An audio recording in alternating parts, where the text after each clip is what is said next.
the first conversation I ever had with Paul Levitz, who's the head of DC Comics at the time. We flew out to New York when we knew we were going to do Batman, myself and David Goyer. And we sat with them and talk about what were the parameters, what could we do, what couldn't we do. We were sort of feeling it out with him.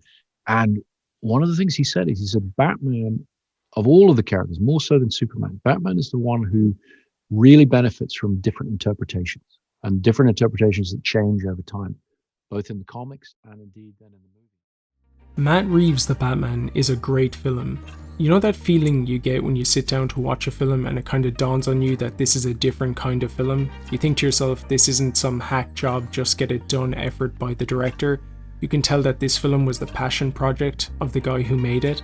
That's the feeling I got about 5 minutes into watching Matt Reeves' The Batman.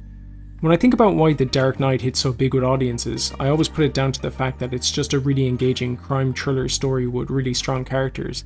And I think exactly the same thing about Matt Reeves' The Batman. At this film's absolute core, it's a noir detective crime thriller, with a hard emphasis on the detective aspect of Batman's character. It's hard to believe, but this is one of the biggest aspects of Batman's character, and the one that's been explored the least in the majority of Batman films. And if I'm being honest, this was the aspect of the film that had me the most excited. For me, the Batman has always been a street-level detective first and a world-class martial artist second, so it was great to hear Matt Reeves at DC Fandom say he was inspired by detective films like Chinatown and grounded 70s thrillers like The French Connection and Taxi Driver when he was making this film, and you can really see those influences here too. Reeves really delivers on Batman being a detective in this film. You see Batman figuring things out, he's doing surveillance on targets, he's solving the Riddler's puzzles. When you see Batman using his tech and gadgets to gather and analyze information, it's exactly how you see Batman do it in the comics. And I just love the level to which Reeves really embraces this aspect of Batman's character.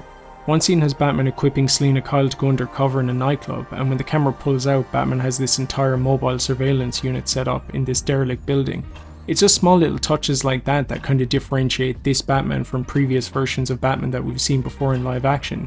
Nothing in this film feels out of place and no character is wasted. Every character is here because they need to be here, because it serves the story for them to be here. The Penguin is here, the Riddler, Catwoman, Jim Gordon, all of them are here because their presence and their story arcs drive the main overarching plot of the film forward. Catwoman is probably the best example of this. Selina Kyle is fully realised in this film. She's not just here because this is a Batman film and the writers thought, hey, we need more Batman related characters in this film that people will know about. Selina Kyle's whole arc is threaded throughout this film. She's integral to the plot. The film is basically an origin story for Catwoman too, and it's done in a way that's totally organic with the overall story of the film.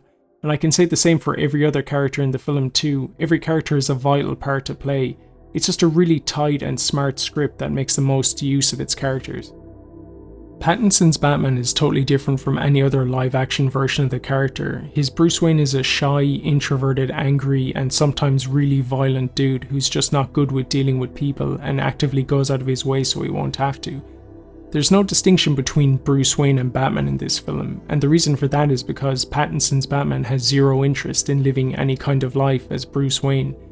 And it totally works. Pattinson sells you completely on this version of the character. It's the subtle things that Pattinson brings to the role that really differentiate this version of Bruce Wayne from the previous live-action versions of the character we've seen before. The way he speaks in a quiet voice as Bruce Wayne like an introverted guy would do, or how uncomfortable he looks when he's out in public as Bruce Wayne. These small touches tell you so much about this version of Bruce Wayne and how messed up he is by the deaths of his parents. You can see by the way he carries himself as Bruce Wayne that he hasn't gotten over the deaths of his parents at all. It's a wound that he's continually carrying around with him. You can also see that he doesn't know even how to start getting over all of it. It's a totally new perspective on the character of Bruce Wayne, and it's great. It's a totally new take, it's a totally new spin on the character, and one that I'm genuinely interested in seeing Pattinson grow over time.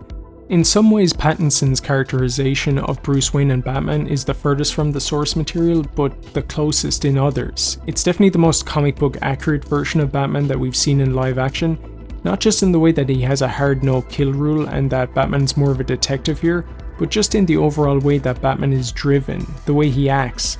This version of Batman, Bruce Wayne, is 100% consumed by his war on crime. He's totally dogged in his pursuit of criminals. He doesn't think about anything else.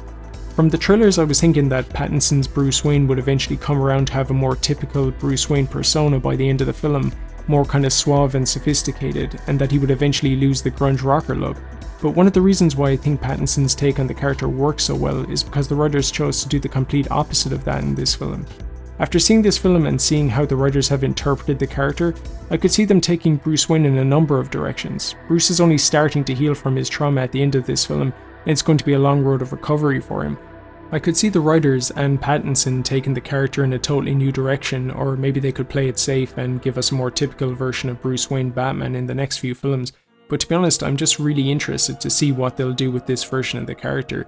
He feels totally different from versions that we've seen before, but in a really unique and interesting way, and I think that's really down to Pattinson's performance. So we've spoken about Pattinson's Bruce Wayne, but how does his Batman stack up? Well, it's pretty damn good too. We've seen Batman at the start of his career before in the Nolan films, but here Batman is pretty inexperienced. He knows how to fight, but he's not brilliant at it yet. He can handle himself, he can take on multiple opponents, but he'll get tagged and shot a few times while doing it. Which makes me wonder if this version of Batman actually underwent much training in martial arts at all. Maybe the only fight training this guy got was from Alfred. He's got the gadgets too, but he's not 100% confident with using them. His first attempt using the wingsuit to get away from the police almost ends with him getting himself killed. First time he uses the grapple hook, he's running from the police and he's under pressure, he's looking pretty nervous. You get the feeling he hasn't used this thing too much before, and also you get the impression that if he were a second slower on the draw using it, he would have gotten himself caught. He gets away from the police more by chance than actual skill. All of this just shows how inexperienced this version of Batman is. He's not the master of this stuff yet, he's just learning the ropes still. He's a better detective right now than he is a fighter. What's great about all this stuff is that you'll get to see him become a better fighter over the course of the next few films. You'll actually get to see him grow into a more confident version of Batman. I'm really liking the Batsuit design here too. It's got that real world tactical look to it. The grapple gun is spring loaded into the arm of the costume, which is new. It's got those short bat ears, it's got a collar which is different for a Batsuit. Overall it's just a really nice design. There's one thing about this suit though. I don't think the Batsuit should really be this heavily armoured. In the books, Batman can take 1 or 2 shots at close range at most from something like a handgun, but even that will really hurt him. The suit can protect him from knives to a degree, but it can't stand up to heavy fire from something like a machine gun. And I always really liked that about Batman's costume in the books. If a guy got a lucky shot off or was quick with a knife, he could actually kill Batman. The suit offered him a degree of protection, but he wasn't invulnerable in it. He got shot all the time in the books, and stabbed. But here Batman can stand up to heavy machine gun fire and shotgun blasts with no problem. One scene in this film sees Batman walking through a hail of machine gun fire and it doesn't bother him at all. It's a cool visual, but this would be instant death for Batman in the comics. Batman has to go around things like this in the books. There's a reason you take out the guys with the guns stealthily in the Arkham games. If you try a stunt like taking them on head on, you're going to see the game over screen. When the suit offers this level of protection, it makes things too easy. I know this Batman is pretty inexperienced and needs some heavy duty armor, but I just wish the armor wasn't this heavy. It's hard to see this Batman using stealth more if he can just swat off heavy machine gun fire. The Nolan films did a really smart job with the Batsuit in The Dark Knight. That suit was pretty armoured up too, but if Batman used the armoured plates offensively, it left him more vulnerable to blades and gunfire, so it was a trade-off. Batman had to work with that limitation, he had to find a way around it. I would have liked to have seen something like that in this film, maybe something like he used heavy armour at the start that's really good at stopping a bullet, but the trade-off of using it was that he was a lot slower and couldn't fight as well in it, so he had to downgrade to lighter armour that allows him to move quicker, but leaves him more vulnerable to guns and knives. That way he has to work around guys with machine guns and has to develop his stealth more. It's a great design, I really like it, I just wish it was used differently in this film. Matt Reeves was a pretty interesting pick for a Batman film. I've liked a lot of his previous work. His Planet of the Apes films were some of the smartest blockbusters to come out in the last few years, and his horror film Let the Right One In was a film that really stuck with me for just how eerie it was. When I saw his first interview at DC Fandom about the Batman years ago, I knew he was going to take the franchise in a totally different direction, and he did exactly that. Reeves doesn't just make his Batman different from the previous versions we've seen in live action by focusing on big elements of the character we haven't seen explored before, like Batman being a detective or Bruce Wayne being a tortured introvert. He makes his Batman different from every other version by totally reinventing him and putting him in places and situations where we haven't seen the character before. I never thought that I'd see a version of Batman just walk right up to a bouncer and demand to speak with the Penguin, but in this film we get exactly that, and I think this decision to have Batman operating more out in the open was a really smart decision on Matt Reeves' part. This version of Batman doesn't operate totally in the shadows. Seeing Batman working with detectives and beat cops at a crime scene, or being surrounded by cops in the GCPD, or talking calmly with the Penguin in the Iceberg Lounge, it all makes Batman feel like an organic part of this world, that people see him and they just go, well, I guess you're part of this, I have to deal with you. It's not strange to see this Batman operating relatively out in the open here at all, and it's all played totally straight, and it all 100% works. Batman has no problem walking through a brightly lit nightclub beating the shit out of people in full view of everyone, and that's great, man. I also think that because this version of Batman operates relatively out in the open, it makes the film feel more like an old school detective film you'd see, where a private detective has to work a crime scene with the police. It just so happens in this film that the private detective wears a batsuit when he's investigating a crime. Not every cop is happy that this guy is allowed to work a crime scene with them. Some cops absolutely hate Batman in this film, but because he gets results, they just kind of tolerate him. And this is great. I love getting to see this kind of interaction between Batman and some of the cops. They all have a different perspective on him. This kind of stuff was touched on in the Nolan films, but here Batman's relationship with the police gets more exploration and leads to one of the best scenes in the film, when Batman wakes up in the GCPD lockup. I remember watching scenes like those and going, that's new, I've never seen a live action Batman act like that. I've never seen a live action Batman in a situation like that one before. This is the uniqueness that Reeves brought to this version of Batman. When I think about Reeves' unique stamp on the character, this is the stuff I think about. Reeves is taking a character we've seen adapted plenty of times, and he's putting him in places and positions we've never seen him in live action before. I'm not a guy that knows a lot about cinematography or shot composition or any of that stuff, but you just know that the director and the cinematographer agonized over the look of this film and how best to shoot it. It was a pretty smart move on Reeves' part to really develop Gotham in its own right, making it feel like a totally different city from any other real-world place. The colour palette, the way Reeves films the action scenes, as well as how he films the quieter scenes with a blurred background on everything but the centre of the shot, it all gives the film a distinct visual personality, and that's something that's been missing from a lot of films lately, a unique visual flourish. Reeves wanted this film to feel like an old-school detective movie, and when you stick a black and white filter over some of these scenes, it looks totally like that. It looks like a modern noir film. It kind of feels timeless in some ways. While it's something that everyone always says, Gotham City is a character in the comics too, and that's 100% true. Reeves could easily have just made a Batman film with a hard focus on the characters and the story, and that would have been fine, but here Reeves and the cinematographer Greg Fraser put so much time and effort into the look and feel of the city, in making it feel distinct, that it doesn't feel like a film that was just made, it feels like it was crafted by these two. I was so happy with the way that Catwoman was handled in this movie. Zoë Kravitz as Catwoman has to be one of the best castings ever. Like I said earlier in this video, this film is pretty much an origin story for Catwoman too, and it's really faithful to the character's origins from the comics. Kravitz nails the whole personality of Catwoman. The way she walks, the way she acts, and the way she interacts with Batman are all totally on point. Reeves really understands the relationship that Batman and Catwoman have in the comics, and you see that dynamic on show here, and Reeves really nails this. Kravitz plays up the whole flirtatious side of the character, and her scenes with Batman are some of the best in the whole film. Batman is dedicated to his war on crime just like he is in the comics. He's interested in Selina, but his job comes first. Catwoman flirts with Batman, she teases him, but he remains unflappable.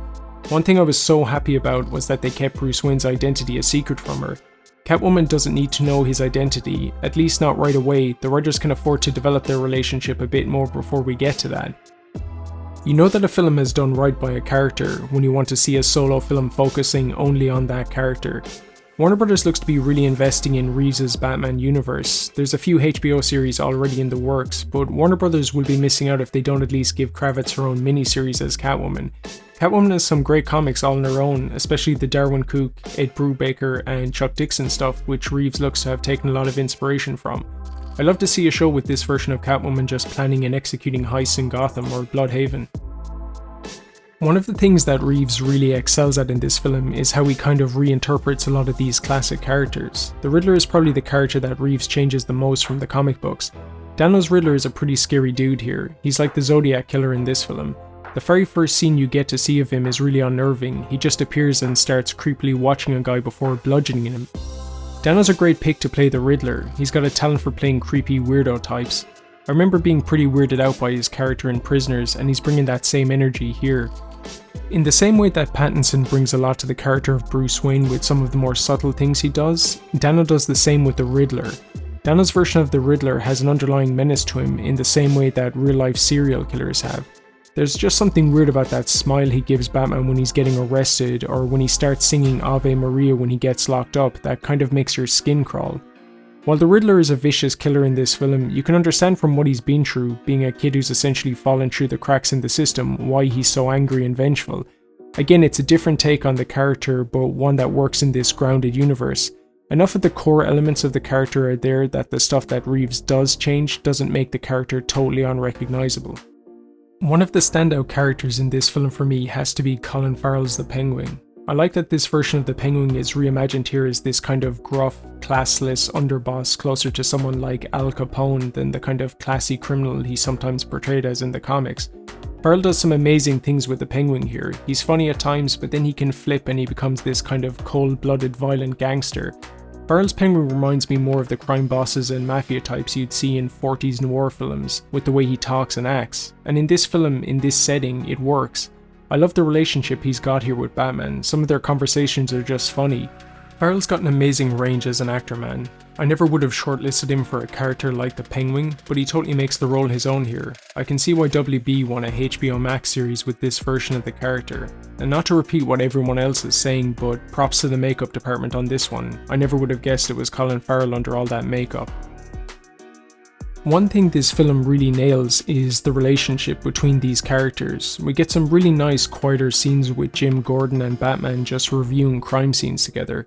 It's good that we're not totally starting from scratch with their relationship. The year 2 setting really allows Reeves to hit the ground running with these two's relationship. These two guys have been working together for about 2 years, and you get this feeling of a shared history between them. What I always loved about the Batman-Gordon relationship from the comics was that these guys used to work cases together all the time. They fully trusted one another, and they were friends too. And I get that same sense of all that here when I see Pattinson and Wright on screen together. When you see Gordon and Batman talking together, they have this kind of familiarity and everyday relationship that you see with people that have worked together for a while. And it's a subtle thing, but it really sells you on the dynamic these two have together. Wright is one of the best actors working right now, and I love his take on Gordon here. Gordon's a quieter guy, he's more introspective, but he has this kind of total trust for Batman that you've seen in the comics but never seen fully explored in other films. Andy Serkis as Alfred Pennyworth is a fantastic casting choice, man. When you think about it, Alfred has been one of the best consistently cast characters across all of the Batman films and TV shows. You had Alan Napier in the 60s series, Ephraim Zimbalist Jr. in Batman the Animated Series, Michael Gough in the Keaton, Kilmer and Clooney films, Michael Caine in the Nolan films, Jeremy Irons in the Snyder films, Sean Pertwee in Gotham, and Ralph Fiennes in the Lego films, who would actually make a really good live-action Alfred when you think about it. I love that every time there's a new Batman film out, the relationship between Bruce Wayne and Alfred is totally different. Each new actor brings something new to the role, and each iteration of the character is a totally different relationship to Bruce Wayne. Serkis' Alfred is a pretty tough guy that has a pretty strained relationship with Bruce over his double life as Batman. We've seen something similar with other iterations of the character, but here Serkis is a much younger guy who calls this version of Bruce out on how he's neglecting other aspects of his life. We saw Michael Caine's version of Alfred do the same in the Nolan films, but here with where Bruce actually is, it feels like he needs someone to pull him back from all this. Serkis' Alfred is kind of like Sean Pertwee's version of Alfred on Gotham, one of my favourite iterations of Alfred actually. He can be posh and play the role of the butler, but you also get the impression he could kick the shit out of you too if he has to. It says a lot that I was legitimately worried when Alfred was opening the package bomb from the Riddler because I was sure he was going to get killed, and I was thinking, please don't waste this great casting, there's so much you can do with Serkis as Alfred. If I have one gripe with this film, it's that we really don't get to see Bruce and Alfred interact all that much. What we do get to see is great, there's a strong foundation to build on there. Pattinson and Serkis have a great chemistry together. It's a relationship I want to see developed a lot more in the sequel. Maybe lean into Alfred's time in the intelligence service and his training of Bruce. Bruce Wayne's parents aren't the good guys that they're portrayed as in the comics and other films. There's a lot of ambiguity around the Waynes in this film, if they're actually good people or not. I'm usually pretty precious about changes like this to the origin story of Batman, but the Telltale games did something similar with their Batman story, and it really worked for the story that they were telling in that game. In the Telltale games, Bruce Wayne finds out that his parents were pretty big players in the Gotham underworld who did some pretty messed up stuff. What was interesting about that was that it kind of changed the underlying motivation for Bruce's war on crime. In the comics, Batman waged a war on crime and the Gotham underworld over the death of his parents and also to kind of honour their loss. In the game, when he finds out about his parents, it puts him into crisis, but he decides to continue his war on crime not in their memory, but to kind of make up for all the horrible things they'd done. It's a change to the source material, but a really interesting one. In this film, the Waynes aren't crime lords, but they're not saints either. What I really like in this film is how we get two different versions of how complicit Thomas Wayne was in the death of a journalist. One from Carmine Falcone and one from Alfred. It adds a layer of ambiguity to the whole Wayne murders that's a really interesting spin. Was Carmine Falcone responsible for the Wayne murders, or did they just get killed by some random street thug? The film never definitively answers this question, and it doesn't really need to. In this case, it's more interesting if we don't know. Again, this is kind of an example of Reeves changing the Batman mythos, but I think it really works with what he's done with the Waynes here. It kind of adds a really new spin to their deaths and adds a layer of ambiguity to their character that I really like. Matt Reeves has crafted something special with this film, from the casting to the cinematography to the character interpretations. This film was the kind of perfect storm of just the right director with the right sensibilities for handling a character like Batman. Reeves manages to take a character that's been adapted plenty and find a new and fresh spin to put over all of it. It's nice seeing a director who looks to be really embracing the roots of the character and has these core fundamentals of the character at the forefront of his mind when crafting a new universe for Batman. For Reeves, this film was a passion project and he really wanted to get it right, and you can see that. He has a love and respect for these characters that you can actually feel, and that's the kind of passion that's kind of essential when you're making films with characters as beloved as these ones. For me, I've always wanted to see a noir detective Batman story, and that's exactly what I got with this Batman film. So yeah man, I'm genuinely excited to see what Reeves has in store for the next Batman film. I think this franchise is in a safe pair of hands with Matt Reeves.